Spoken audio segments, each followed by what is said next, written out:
नमस्कार, public news times channel Shimla में आपका स्वागत है। हिमाचल प्रदेश में मुख्यमंत्री सुखविंदर सिंह सुक्खू के नेतृत्व वाली सरकार की परेशानी कम होने का नाम नहीं ले रही है। एक के बाद एक चुनौतियां सरकार की परेशानी बढ़ा रही है। हिमाचल प्रदेश राज्य बिजली बोर्ड के कर्मचारियों ने सरकार के खिलाफ संघर्ष तेज करने का फैसला लिया है। कर्मचारियों ने राज्य सरकार को अपनी 7 मांगों से अवगत करवाया था, जो अब तक पूरी नहीं हुई है। ऐसे में अब हिमाचल बिजली बोर्ड कर्मचारी इंजीनियर संयुक्त मोर्चा ने 28 अक्टूबर को धरना प्रदर्शन करने का मन बना लिया है। बिजली बोर्ड कर्मचारी प्रदेश भर में दोपहर 1:30 बजे एकत्रित होकर प्रदर्शन करेंगे। यही भविष्य की योजना भी तैयार होगी। सोमवार को बिजली बोर्ड के कर्मचारी राज्य सरकार को बड़ा झटका दे सकते हैं। जानकारी है कि अगर राज्य सरकार ने इस गतिरोध को खत्म करने की कोशिश नहीं की तो आने वाले वक्त में कर्मचारी राज्य में ब्लैकआउट की तरफ बढ़ सकते हैं। जिस तरह से मीटिंग हुई थी उसके बाद कहा था कि बोर्ड की स्थिति ठीक नहीं है और कुछ एक कड़े निर्णय लेने पड़ेंगे ताकि भविष्य में कर्मचारी या पेंशनरों को सैलरीज भी टाइम पे मिलता रहे, सब कुछ मिलता रहे। इसके लिए कुछ सख्त फैसले लेने होंगे जिसका दूरगामी परिणाम आएंगे, 10-15 साल बाद नतीजे जाएंगे। उनका कुछ इस तरह का कहना था, लेकिन आप कह रहे हैं कि निजीकरण हो जाएगा। ये जो हिडन एजेंडा है, ये तो ट्राइफिकेशन का हिडन एजेंडा है, जो नैरेटिव उन्होंने सेट किया कि एम्प्लॉइज कॉस्ट करके हम सारे किए जा रहे हैं। आप अगर समझेंगे, आज जो बिजली बोर्ड की जो अपनी पैदावार है, उसका हम जो स्टेट की कंजम्पशन है बिजली की, उसमें लगभग 20% बिजली की अपनी पैदावार है। 80% हम बिजली खरीद करते हैं और 80% जो बिजली खरीदते हैं 8 रुपए, 7 रुपए, 5 रुपए, जो भी मार्केट का रेट है उस हिसाब से पीपी या डिफरेंट से खरीदते हैं। तो अभी जो गवर्नमेंट से कहने पे हम 125 यूनिट फ्री दे रहे हैं। हम क्या कर रहे हैं, अभी जो गवर्नमेंट का जो बिल बनता है उसको रेज कर रहे हैं, लेकिन गवर्नमेंट बोलती है ग्रांट है, वो ग्रांट नहीं। आज की डेट में गवर्नमेंट से बिजली बोर्ड को कोई ग्रांट नहीं आ रही है। जो सब्सिडी उनके कहने पे दी जा रही है वही रोल बैक हो रही है। पहला तो वही है, और सबसे बड़ा जो बिजली बोर्ड के संकट का कारण है वही है, गवर्नमेंट उस सब्सिडी को समय पे रोल बैक नहीं कर पा रही है। आज भी 600-700 करोड़ की सब्सिडी गवर्नमेंट के पास है जो नहीं कर पा रही है। उस करके हमें क्या करना पड़ रहा है, हमें बैंक से पैसा लेना पड़ रहा है, महंगे इंटरेस्ट पे लेना पड़ रहा है। तो सारा कारण जो है, जो फ्री बीज है, जो है सब्सिडी दी जा रही है, गवर्नमेंट बढ़िया, गवर्नमेंट दे सकती है, वो 300 दे, 500 दे, लेकिन जो चैरिटी इंस्टीट्यूशन बिजली बोर्ड 6 महीने तक तो कर सकता है, फिर सालों नहीं कर सकता है। तो गवर्नमेंट का जो सब्सिडी का पैसा रोल बैक समय पे आए तो बिजली बोर्ड की स्थिति अपने आप ही सुधरेगी। और मैं एक चीज और कहना चाहूंगा, सरकार के अपने फैसले में विरोधाभास है। वो जैसे बोल रहे हैं कि आपने इंजीनियर की पोस्टें कम करके आप कॉस्ट रिडक्शन करेंगे, पर वहीं कहीं ना कहीं चीफ ऑफिस खोल रहे हैं, सर्कल ऑफिस खोल रहे हैं, जिसमें आपकी करोड़ों की इंप्लीकेशन है। अगर आप फाइनेंशियल मेजर कुछ उठाना चाहेंगे तो आपके जो अपने फैसले हैं उसमें भी आप वो चीजें रिफ्लेक्ट होनी चाहिए, लेकिन वो तो कहीं नहीं। हमने उसका विरोध किया था कि आज कार्यालयों की जरूरत नहीं है, उसके बाद भी खोले। लगभग 18 करोड़ 19 करोड़ का खर्चा बिजली बोर्ड का अतिरिक्त डाला। तो वहीं जो दूसरी बात कह रहे हैं कि हम ऊपर की पोस्टों को कम करके नीचे की पोस्टें भरेंगे, पर नीचे की पोस्टें भी 10 और 30 पद पिछले साल के प्रूव हुए हैं और गवर्नमेंट के पास फाइल पड़ी है, लेकिन अभी तक 1.5 साल हो गया, वो भी नहीं भरे जा रहे हैं। तो मुझे लग रहा है जो सब कमेटी जो जिस दिशा में काम कर रही है वो ठीक है, क्या नैरेटिव सेट कर रही है, पर हमारी समझ है सब कमेटी का मेन मकसद है, आप उनके पास कोई भी तर्क दे, पर उनका मकसद है बिजली बोर्ड की कॉस्ट रिडक्शन के नाम पे बिजली बोर्ड के जो ऑफिस है उनको तहस नहस करना, उनको कम करना, और बिजली बोर्ड में कर्मचारियों की संख्या को कम करना। और नीचे जो आज बोल रहे हैं रिक्रूटमेंट की बात कर रहे हैं, आप साथी मीडिया के साथी को पता होगा, गवर्नमेंट में एक पॉलिसी आ रही है, आउटसोर्स की पॉलिसी आ रही है, जिसके तहत पूरी भर्तियां गवर्नमेंट में आउटसोर्स पे की जाएगी। आप साथी देखेंगे उसी तरह पे जो नई भर्तियां जो हमारे पाइपलाइन में भर्तियां उसको रोका जा रहा है कि आगे आकर के आउटसोर्स में भरेंगे या कोई नया मैकेनिज्म निकालेंगे। उस पर हम कहना चाहेंगे कि आज जो बिजली बोर्ड में भी है, स्टेट में भी आउटसोर्स का कर्मचारी है, उसके साथ खिलवाड़ किया जा रहा है, क्योंकि उसका फ्यूचर निश्चित नहीं है। हम कहना चाहेंगे गवर्नमेंट अगर इसमें आगे जा रही है, कोई इस तरह की नीति ला रही है, तो उसमें जैसे कोई सर्टन, उसमें कोई ना कोई सर्टन होना चाहिए कि उसका फ्यूचर क्या होगा। जैसे डेली वेज पॉलिसी है कि 3 साल के बाद रेगुलर होंगे, कॉन्ट्रैक्ट की है कि 2 साल के बाद रेगुलर होंगे, उसी तरह की कोई पॉलिसी ला रही है। अगर उस पॉलिसी में कोई फ्यूचर होगा कि उनका फ्यूचर सिक्योर है तो पॉलिसी को माना जा सकता है। लेकिन अगर जिस तरह की आउटसोर्स की प्रैक्टिस आज है कि आप हायर एंड पार 6 साल के लिए आप सेवा दो, उसके बाद आपको भर भेजा जाएगा, उसका हम विरोध करेंगे, बिजली बोर्ड के कर्मचारी विरोध करेंगे। और मुझे लग रहा है एज ए संयुक्त कर्मचारी महासंघ में उसका महासचिव हूँ, उस फ्रंट पे मैं इसका विरोध करेंगे जिस पॉलिसी में गवर्नमेंट आगे बढ़ रही है। सर, यहाँ पे कर्मचारी आंदोलन का क्या कारण है, एक बार फिर से आंदोलन की राह पर आप लोग निकल पड़े? सबसे पहले तो मेरे सभी दर्शकों को नमस्कार। ये जो 20th का एक्शन है, इसके पीछे घटनाक्रम बहुत सारे रहे हैं और हम ये कहना चाहेंगे कि जो 18 तारीख को ऑर्डर हुए थे उसमें कुंजा पद इंजीनियर्स के ख़त्म किए गए, उसके बाद आपके ड्राइवर के 81 पोस्ट ख़त्म की गई थी। उसके बाद हमारी सीरीज़ ऑफ मीटिंग गवर्नमेंट में हुई है, माननीय मुख्यमंत्री से हुई है और आपके सब कमेटी में हुई है।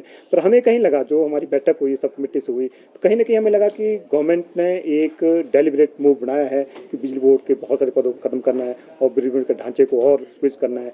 तो कहीं ना कहीं उस करके कर्मचारियों में भारी क्रोश है, अभियंता में क्रोश है। इस करके हमें फैसला लेना पड़ा कि 28 को पूरे हिमाचल प्रदेश में प्रदर्शन करेंगे। हम ये कहना चाहेंगे कि इसमें जो आपका 2 इशू जो पहले थे, जिसमें आपका ड्राइवर का और साथ में पोस्ट स्टैब्लिश करने का, इसके साथ साथ ओपीएस भी आप जानते हो कि ओपीएस बिजली बोर्ड में काफ़ी सालों से पेंडिंग है और पूरे स्टेट में जितने कर्मचारी हैं वो एनपीएस के कर्मचारी को ओपीएस में उनको ओपीएस मिल गया है, लेकिन बिजली बोर्ड का लगभग 6100 कर्मचारी उस ओपीएस से वंचित है। वो भी एक कारण है, उससे भी कर्मचारी में क्रोश है। दूसरी एक नई डेवलपमेंट हुई है जो सरकार की सब कमेटी में भी सामने आई और कल एक रेगुलेटर में जो मीटिंग थी उसमें भी ये चीज़ आई है कि बिजली बोर्ड को पुनर्गठन की तैयारियां की जा रही है। बिजली बोर्ड को आप समझेंगे सही भाषा में, बिजली बोर्ड को 3 भागों में बांटने की तैयारी की जा रही है, जिससे कर्मचारियों में भारी क्रोश आया। और कल और आज जो आपने देख रहे हैं मीटिंग में जो कर्मचारी हैं किस तरह का उनका क्रोश था।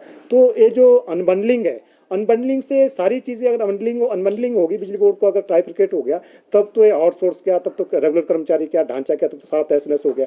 एक कर्मचारी की समझ है कि अगर बिजली बोर्ड की पुनर्गठन किया जाएगा तो एक तो जो 17-18 बिजली बोर्ड के 17-18 हज़ार कर्मचारी हैं उनकी सर्विस कंडीशन प्रभावित होगी। वहीं कहीं जो आपकी 1100-1200 करोड़ की लायबिलिटी है, जो पेंशन 29,000 है, उस पर भी बड़ा प्रश्न चिन्ह खड़ा हो जाएगा। इस करके लोगों में बहुत संशय है और आक्रोश भी है और हम इसके माध्यम से कहना चाहेंगे, आपकी मीडिया के माध्यम से सरकार को कहना चाहेंगे कि जो आपके अनबंडलिंग का एजेंडा, ये पिछली सरकार, उससे पहले की कई सरकारों ने इस एजेंडे को लिया था और यूनियन और कर्मचारी और हमारे कंज्यूमर्स हैं उनके विरोध के बाद एजेंडा वापस हुआ।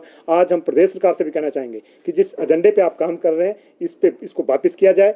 हाँ, बिजली बोर्ड में कुछ और सुधार की जरूरत है, उसमें आपके साथ हैं। और एक चीज़ मैं और भी कहना चाहूँगा, जो बिजली बोर्ड की अनबंडलिंग आज हो जाती है, उस अनबंडलिंग से जो प्रदेश के कंज्यूमर्स हैं उनकी बिजली दरें महंगी हो जाएगी। आज हमारा जनरेशन विंग है जो 560-80 मेगावाट का जनरेशन विंग है, आज उसकी जो कॉस्ट है नीचे, वो टैरिफ में 1 रुपये 50 पैसे या 1 रुपये के इर्द गिर्द चार्ज हो रही है। लेकिन अगर वो हमारे जनरेशन जो पावर हाउसेज हैं दूसरी कॉर्पोरेशन के पास चले जाएंगे तो उनसे हमें बिजली फिर महंगी दरों में खरीदनी पड़ेगी। तो अल्टीमेटली 3 रुपये 4 रुपये के साथ बिजली आएगी, वो भी टैरिफ में जाएगा। इसके साथ साथ जो आपके बिलिंग चार्जेस, जैसे आपकी ट्रांसमिशन लाइन गई है, यहाँ से हमारे से ट्रांसमिशन लाइन पहले भी गई है, उस पर हम बिलिंग चार्जेस दे रहे हैं। अगर अभी का ढांचा ट्रांसमिशन लाइन का किसी कॉर्पोरेशन को जाता है तो उस ढांचे में भी वो कॉर्पोरेशन बिलिंग चार्जेस क्लेम करेंगे। तो सारी कॉस्ट कहीं ना कहीं जो प्रदेश के कंज्यूमर है उसके टैरिफ में पास होगी। और हमें मोटे तौर से टेंटेटिव देखें कि अगर आज जो टैरिफ है उस टैरिफ में कई गुना इजाफा होगा, इससे जो प्रदेश के कंज्यूमर्स हैं उनको भी अतिरिक्त बोझ पड़ेगा। तो इस करके हम जो अनबंडलिंग की दिशा में रेगुलेटर और अनबंडलिंग की दिशा में जो प्रदेश सरकार आगे बढ़ रही है, इस पर तुरंत विराम लगाया जाए, ये ज्वाइंट फ्रंट की समझ और मांग है। एक चीज़ तो देखेंगे, जो 2 इशू तो हमारे है ही है, जो ये आपका 51 पोस्ट है, ड्राइवर की पोस्ट है और आपका ओपीएस हैं जो इंपॉर्टेंट इश्यूज हैं, बाकी कुछ फाइनेंशियल क्लेम्स हैं। लेकिन एक चीज़ आप समझेंगे, अगर ये ढांचा नहीं रहा, मेरा परिवार नहीं रहा, तो मेरे लिए तो सब चीज़ें खत्म है। फिर तो आपका ओपीएस भी खत्म है, मेरे फाइनेंशियल बेनिफिट भी कम है। तो जब ढांचे पे ही प्रश्न आ गया तो उसके लिए तो बिजली बोर्ड का कर्मचारी अभियंता किसी तक भी जा सकता है, ब्लैकआउट तक भी जा सकता है। यस, उसमें तो अगर सरकार इस पर पुनर्विचार नहीं करती है, सरकार हमें आश्वस्त नहीं करेगी कि हम इसमें अनबंडलिंग नहीं करेंगे, इसमें आगे नहीं बढ़ रहे हैं, अगर सरकार ऐसा नहीं बोलेगी तो हम किसी भी हद तक आगे जा सकते हो, ब्लैकआउट हो या कोई और एक्शन हो, लेकिन उसमें बिजली कर्मचारी संदिग्ध से तैयारी करेगा। क्योंकि कई दौर की वार्ता हुई है आपकी ओपीएस को लेकर ही अगर बात कर लें, काफ़ी कर्मचारी हैं जिनको अभी लाभ नहीं मिल पाया, 2 सालें अब सरकार को होने वाली है, वार्ता कई बार हो चुकी है, 28 से आपने ऐलान कर दिया है, कहीं ऐसा तो नहीं है फिर से जो है आप लोग पीछे हट जाएं? क्योंकि बीते साल भी इस तरह का आंदोलन किया था, कई दिन तक प्रदर्शन चले थे, फिर वार्ता हुई, वार्ता के बाद सब ठंडे बस्ते में चल गया। तो अभी क्या है, फुल एंड फाइनल है आपका आंदोलन आगे बढ़ेगा जब तक कि इशू सॉल्व नहीं होता? इसमें अभी तो जो ज्वाइंट फ्रंट का फैसला बड़ा क्लियर है और मुझे लग रहा है आप साथी जानेंगे, ओपीएस को गवर्नमेंट ढाल बना रही है। ओपीएस को ढाल बनाते हुए उसके पीछे बैकग्राउंड में बहुत सारी चीजें चलाई जा रही है। हमें ओपीएस पे उलझाया हुआ है और पिछले साल भी आप देखेंगे ओपीएस में उलझाते हुए हमारे प्रोजेक्ट ले गए, हमारे ओल्ड ले कर दिए, और भी बहुत सारी चीजें आई। अभी भी ओपीएस के ढाल के नाम पे बैकग्राउंड में सारी चीजें चली हुई है। मुझे लग रहा है अब हम होलिस्टिक सभी जो इश्यूज हैं, ओपीएस है और अनबंडलिंग है और सारे इशू हैं, इन सामूहिक रूप से सभी इशू को लेकर के आगे लड़ाई लड़ेंगे। और मुझे लग रहा है ओपीएस में कहीं ना कहीं हमारे साथ भेदभाव हुआ है, और हम सरकार के साथ 1974 में सीसीएस पेंशन 1972 लागू हो गया था, लेकिन सरकार के कर्मचारियों को ओपीएस मिल गया, लेकिन बिजली बोर्ड के कर्मचारियों के साथ भेदभाव है, ये हम मानते हैं। इससे कर्मचारियों में भारी क्रोश है। इस लड़ाई तक कहीं हम एक अंतिम अमलजामा देंगे, ये ज्वाइंट फ्रंट की समझ है। सर, जो मंत्री है राजेश धर्माणी वो कह रहे हैं कि ओपीएस की आप लोगों की मांग जायज है, लेकिन कर्मचारी रिसोर्स भी बताए कि कहाँ से देनी है, कैसे देनी है, रिसोर्सेज क्या कैसे?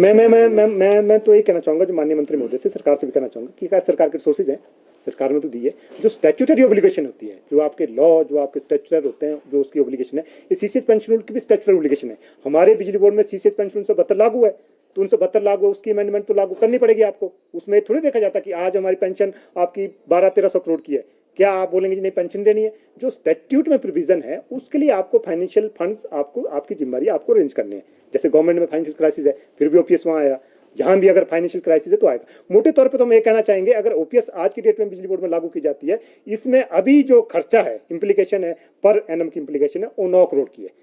जो एनएसएलडीएल में पैसा जा रहा है वो 48 करोड़ है।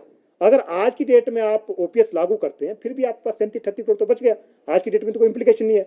तो मुझे नहीं लग रहा है, ये तो सब बहाने हैं जिस तरह से सारी चीजें की जा रही है, एक डिले टैक्टिस है।